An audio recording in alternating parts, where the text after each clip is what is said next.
आप सभी का आपके साथ मैं हूं स्वप्निल। रूस यूक्रेन के बीच जंग का 56वां दिन है। दोनों देश एक दूसरे के सामने झुकने को तैयार नहीं। रूसी सेना आए दिन जहां और भी अधिक हमलावर होती जा रही है, वहीं यूक्रेनी सेना अमेरिका और अन्य बड़े देशों की मदद से युद्ध में डटकर खड़ी है।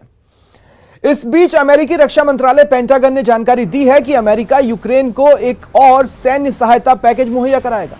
वॉशिंगटन में हो रही G20 देशों के वित्त मंत्रियों की बैठक में पश्चिमी देश यूक्रेन के खिलाफ रूस के हमले के विरोध में समन्वयित वॉकआउट आयोजित करने की तैयारी कर रहे हैं।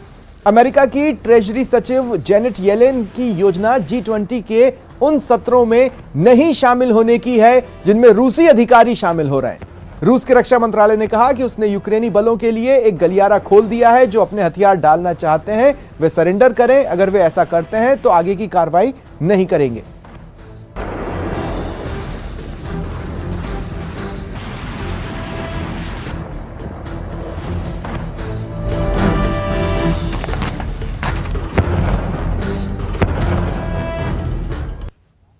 रूस यूक्रेन युद्ध में अरबपति एलन मस्क की एंट्री हो गई है। कहा जा रहा है कि पुतिन के जंगी जहाज की बर्बादी की स्क्रिप्ट लिखने में अरबपति एलन मस्क की महत्वपूर्ण भूमिका रही है। पुतिन के जंगी जहाज की बर्बादी के पीछे की पूरी साजिश का एक्सक्लूसिव खुलासा देखिए इस रिपोर्ट में।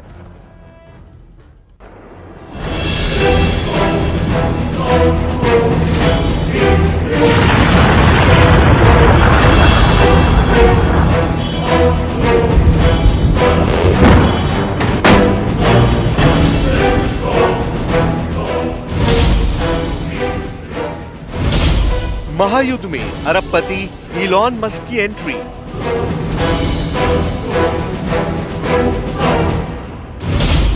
इलॉन मस्क कराएंगे तीसरा विश्व युद्ध।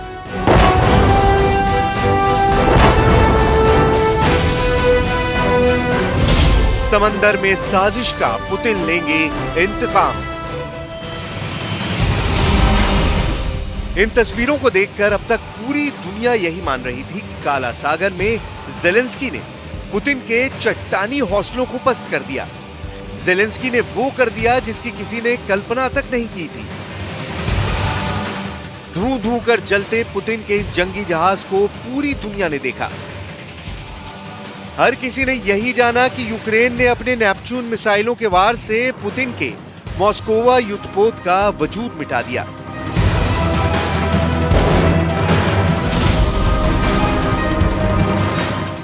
लेकिन अब पता लगा है कि पुतिन को यह जख्म देने के लिए गहरी साजिश रची गई थी।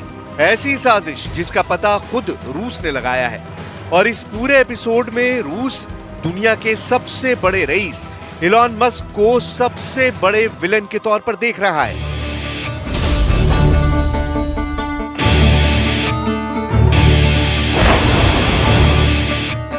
क्योंकि मॉस्कोवा जंगी जहाज काला सागर में कहां मौजूद था, इसकी जानकारी इलॉन मस्क की इंटरनेट कंपनी स्टारलिंक ने ही यूक्रेन को दी थी। इसी जानकारी के आधार पर यूक्रेन ने मॉस्कोवा युद्धपोत पर सटीक हमला किया। ऐसे में अब इलॉन मस्क को इसकी बड़ी कीमत चुकानी पड़ सकती है। वैसे इलॉन मस्क को महायुद्ध की शुरुआत से ही यूक्रेन का हमदर्द माना जा रहा था। युद्ध के दौरान इलॉन मस्क ने विस्थापित यूक्रेनियों की मदद के लिए अपने कर्मचारियों से 3 महीने की सैलरी देने की अपील की थी।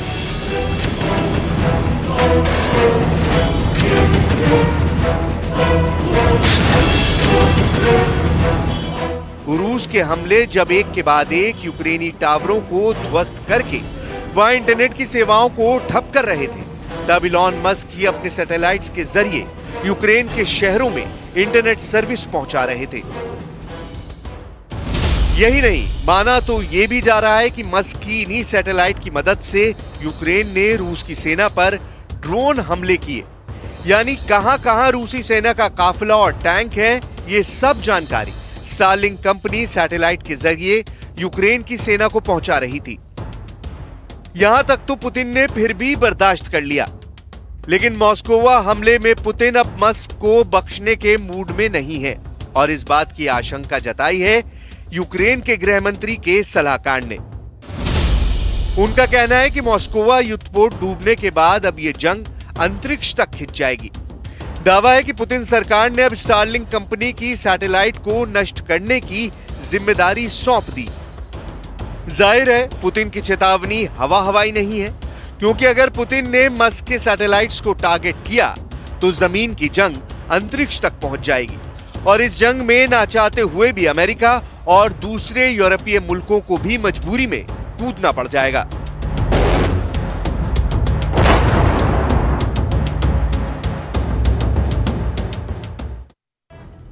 यूक्रेन को पश्चिमी देशों से लगातार मदद मिल रही है, इसलिए यूक्रेन युद्ध के मैदान में टिका हुआ है।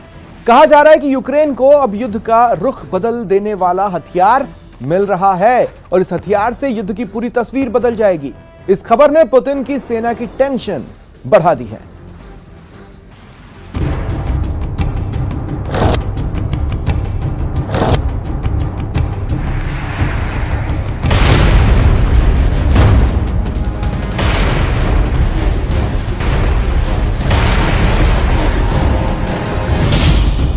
यूक्रेन की धरती पर आसमानी कार।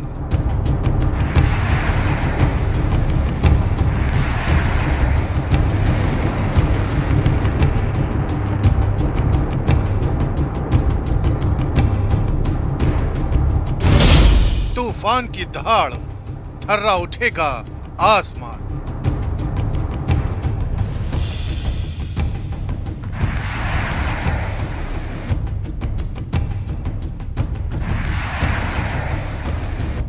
दुनिया इसे तूफान के नाम से जानती है और ब्रिटेन इसे स्टॉर्म कहता है, क्योंकि जमीन पर गरजने वाला स्टॉर्म आसमान की ऊंचाई पर जब बरसता है तो तूफान का बवंडर उठता है।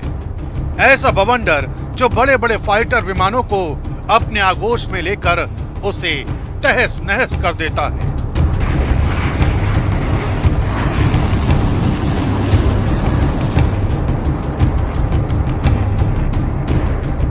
युद्ध का रुख बदल देने वाला यही वो हथियार है जो अब यूक्रेन को मिलने जा रहा है और इस खबर ने पुतिन और उनकी एयरफोर्स की टेंशन बढ़ा दी है।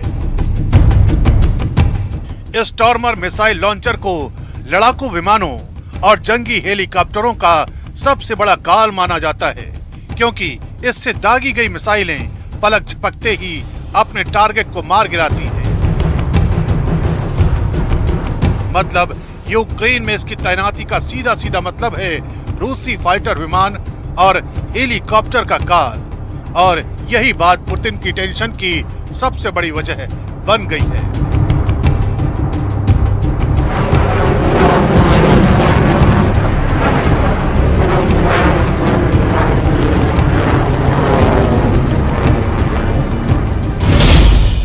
स्टॉर्मर मिसाइल लॉन्चर की मदद से एक बार में 8 मिसाइलें दागी जा सकती हैं।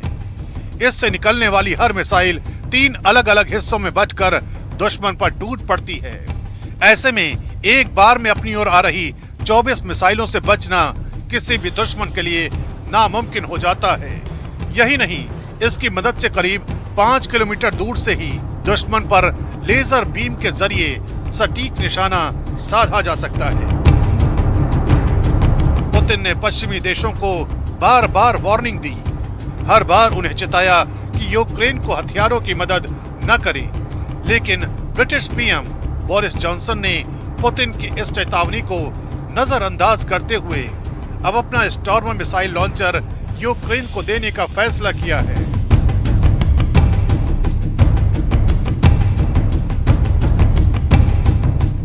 यूक्रेन को यूरोप से मिलने वाले हथियारों में स्टॉर्मर मिसाइल लॉन्चर को अब तक की सबसे घातक सैन्य मदद के तौर पर देखा जा रहा है, क्योंकि ये ज़ेलेंस्की के पलटवार को और धार देगा, और यही बात पुतिन को खाए जा रही है।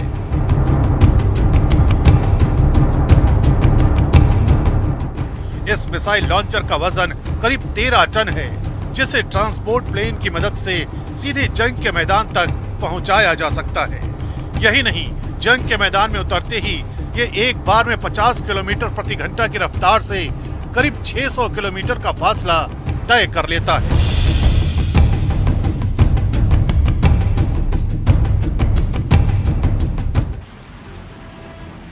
रूस यूक्रेन युद्ध में पुतिन के सबसे बड़े दुश्मन अमेरिकी राष्ट्रपति जो बाइडेन बने हुए हैं। बाइडेन पुतिन को कसाई तक कह चुके हैं। वहीं जो बाइडेन अब यूक्रेन के जरिए पुतिन को सबक सिखाने के लिए यूक्रेन को ऐसी मदद करने जा रहे हैं जो कहा जा रहा है कि युद्ध का टर्निंग पॉइंट साबित होगा।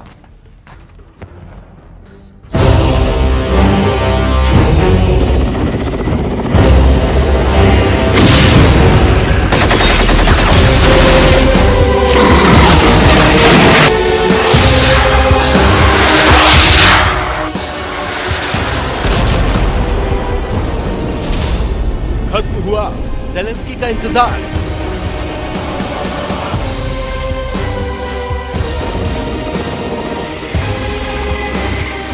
अब महायुद्ध में आर या पार।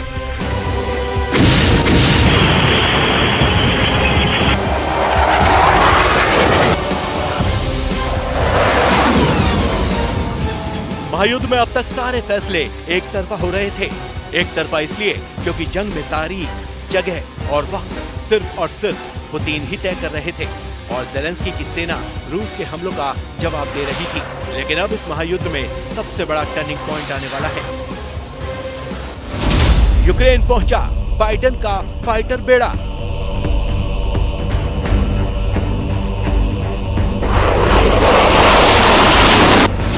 गुप्त रास्ते से पहुंचाए गए फाइटर जेट।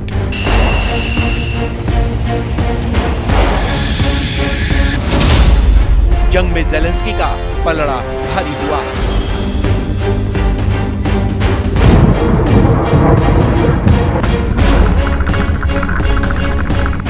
पिछले कई हफ्तों से ज़ेलेंस्की अमेरिका और नेटो देशों से फाइटर विमानों की डिमांड कर रहे थे। हाथ जोड़कर मिन्नतें कर रहे थे कि बाइडेन उन तक किसी भी तरह से फाइटर विमान पहुंचा दे ताकि वो पुतिन की सेना को जंग में मजा चखा सके।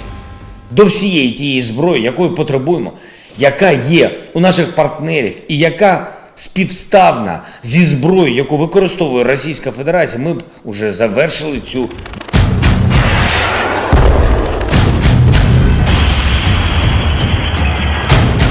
ज़ेलेंस्की की ये डिमांड अब पूरी हो चुकी है क्योंकि अमेरिका ने दावा किया है कि उसने यूक्रेनी राष्ट्रपति की डिमांड पर फाइटर विमानों का एक बड़ा बेड़ा यूक्रेन पहुंचा दिया है।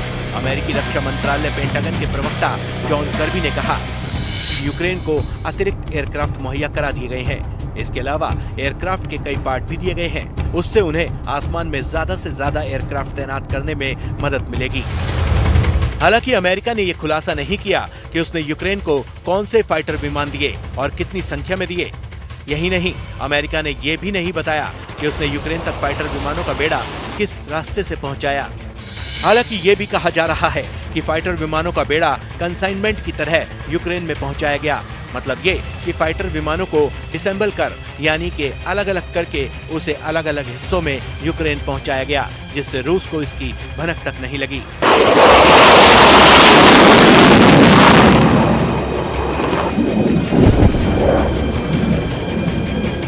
अब सवाल ये है कि यूक्रेन तक फाइटर विमानों को पहुंचाने के लिए इतनी गोपनीयता क्यों बरती गई। इसका जवाब है 2 दिन पहले यूक्रेन के ओदेसा से आई ये तस्वीरें। ये 2 दिन पहले की तस्वीरें हैं जब ओदेसा के पास रूस ने उस विमान को नेस्तनाबूद कर दिया जिस विमान से यूक्रेन को हथियार भेजे गए थे। इसी घटना से सबक लेते हुए अमेरिका ने इस बार पूरी गोपनीयता बरती। यहाँ तक कि उसने ये तक खुलासा नहीं किया कि उसने अपने कौन से फाइटर विमान यूक्रेन को भेजे हैं, ताकि उन फाइटर विमानों के इस्तेमाल से पहले ही रूस उनकी काट ना निकाल सके। करीब 2 महीने से जारी महाजंग में रूस के हवाई हमले सबसे ज्यादा असरदार साबित हुए हैं। युद्ध की शुरुआत में रूस ने फाइटर विमानों का पूरा बेड़ा यूक्रेन के आसमान में उतार दिया और देखते ही देखते यूक्रेन के शहर एक एक कर धुआं-धुआं हो गए।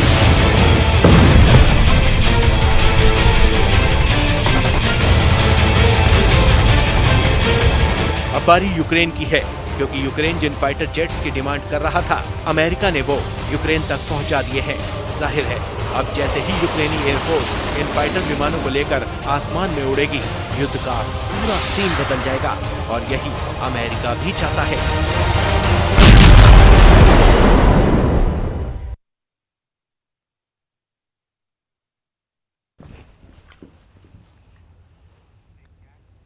यूक्रेन का दावा है कि रूस चाहे लाख अपने हथियार और ठिकाने छुपा ले, उसकी नजरों से बच नहीं सकता। यूक्रेन का दावा है कि उसे रूस के सैन्य ठिकानों का पता चल गया है। यूक्रेन ने रूस को बताने की कोशिश की है कि रूस के हर ठिकाने पर उसकी नजर है।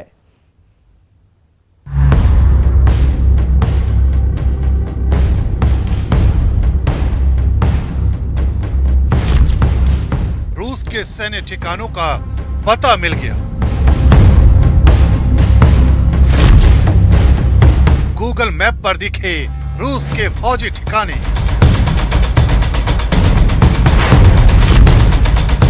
फर्जी टैंक और जेट से चकमा देने की साजिश।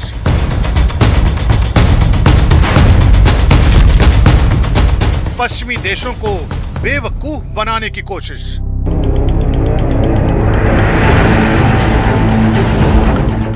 यूक्रेन ने गूगल मैप्स पर बने रूसी सेना के कई ठिकानों की तस्वीरें जारी की। ऐसा करके ज़ेलेंस्की सरकार ने यह बताने की कोशिश की कि उनकी नजर पुतिन की सेना की हर हरकत पर है।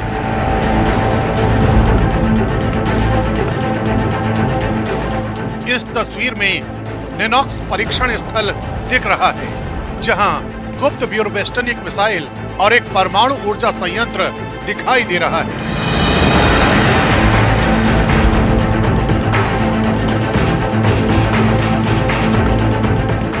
इस तस्वीर में समंदर किनारे रूसी जंगी जहाज खड़े दिख रहे हैं, जिसमें परमाणु संचालित मिसाइल क्रूजर भी शामिल है। गूगल मैप ने रूसी एयरक्राफ्ट कैरियर एडमिरल फ्लोटा सोवेत्स्कोगो सोयूजा की तस्वीर भी जारी की है। गूगल मैप की इस हाई रेजोल्यूशन वाली तस्वीरों में रूस के मरमंस्क, कामचटका और कुर्स्क की सैन्य कमांड पोस्ट दिख रही है, जहां फाइटर जेट दिख रहे हैं। यूक्रेन ने जो तस्वीरें जारी की हैं, उसमें रूस के इस्कंदर बेस की मिसाइल साइलो की तस्वीरें भी शामिल हैं। जबकि इस तस्वीर में परमाणु हथियार से लैस पनडुब्बियां नजर आई। इनके ठीक बगल में छोटी पनडुब्बियां भी वहां खड़ी दिख रही हैं।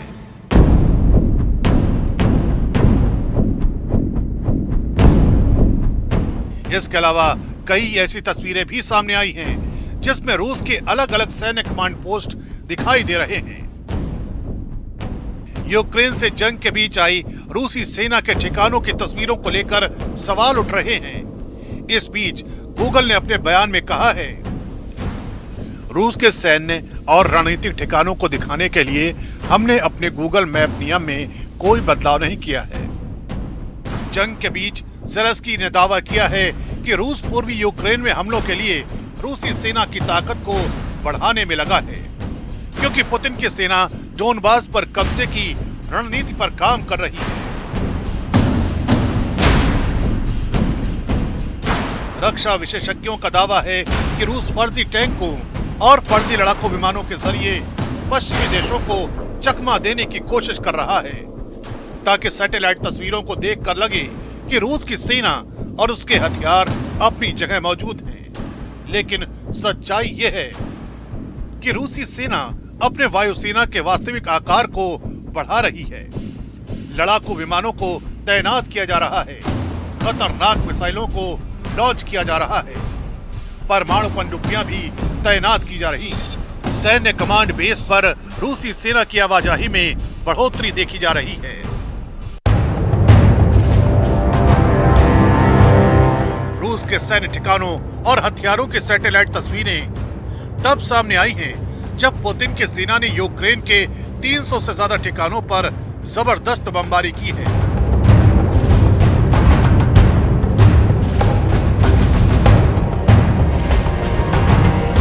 इस बीच यूक्रेन की नेवी के कमांडर ने भी दुनिया से अपील की है कि हमारे पास रूसी सेना से लड़ने के लिए बस आखिरी वक्त बचा है। Наше звернення до світу. Це може бути нашим останнім зверненням. В нас, можливо, залишились лічні дні або години. Угрупування противника в десятки разів перебільшує нас. Вони мають панування у повітрі, в артилерії, в угрупуваннях, які діють на суходолі.